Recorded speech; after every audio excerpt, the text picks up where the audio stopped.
The maker of ChatGPT has released a new tool that can help teachers detect if text was produced by a student or artificial intelligence. It's really interesting how good some of this text is. OpenAI launched the new AI text classifier Tuesday, AI artificial intelligence, of course. This new feature comes with just a few months after the company released a free online tool that generates essays or articles simply from a prompt.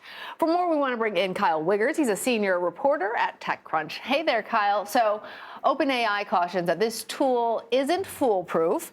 How does it work? And can teachers actually trust that it's going to figure out whether that student has done their assignment?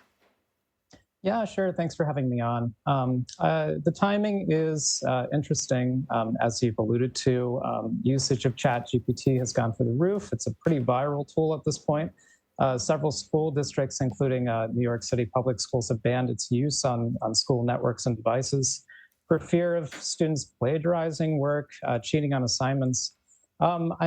Unfortunately, I have to report it doesn't work as well as advertised. I mean, OpenAI does say it's not perfect, it's flawed. But in my tests, it's not necessarily great at detecting whether text is AI generated versus not. It tends to be uncertain. It hedges its bets. It doesn't say this is AI generated versus this is not. It'll say this is likely AI generated or this is likely human written. Even despite the fact that it hedges its bets a little, it still gets things wrong. It wasn't my experience, but I've read other reporting showing that sometimes it labels human written text as AI generated. It makes mistakes.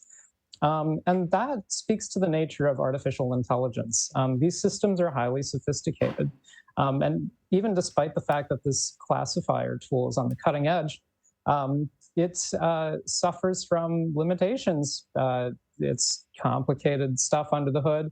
And unfortunately, I think it's going to be a game of cat and mouse. AI tools like ChatGPT will continue to improve. Classifier tools will probably improve as well and get better. But like in cybersecurity, where hackers defeat new security measures every year, I think that we'll see the same in AI. And unfortunately, educators will have to contend with that and perhaps plan lessons around it.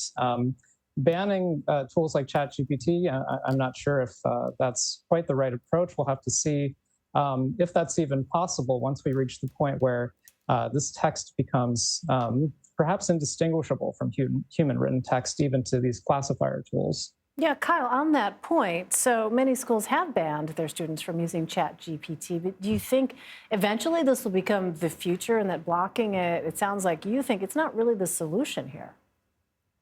Yeah, I have mixed opinions myself, and I've seen opinions from a number of educators, which also tend to be mixed.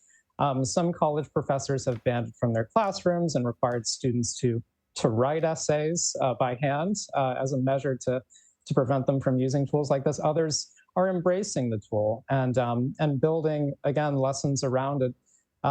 It might be like the calculator in the end.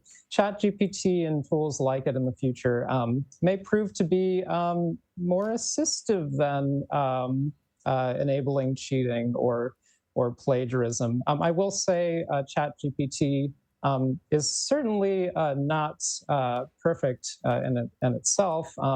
It tends to lie confidently. It doesn't necessarily tell the truth about certain things.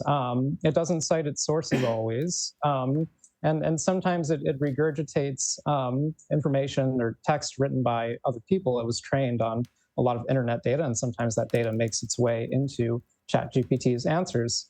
I asked while we were talking ChatGPT to generate a question for you, Kyle, about about the program, and it said, and here's the question it came up with: Kyle, can you tell me your thoughts on the use of AI-generated text, specifically in relation to ChatGPT and AI finding AI-generated text? And that actually sounds pretty much like the questions we asked you today. Kyle Wiggers, thank you. Yeah, there you go. Thank you for having me on. I appreciate it.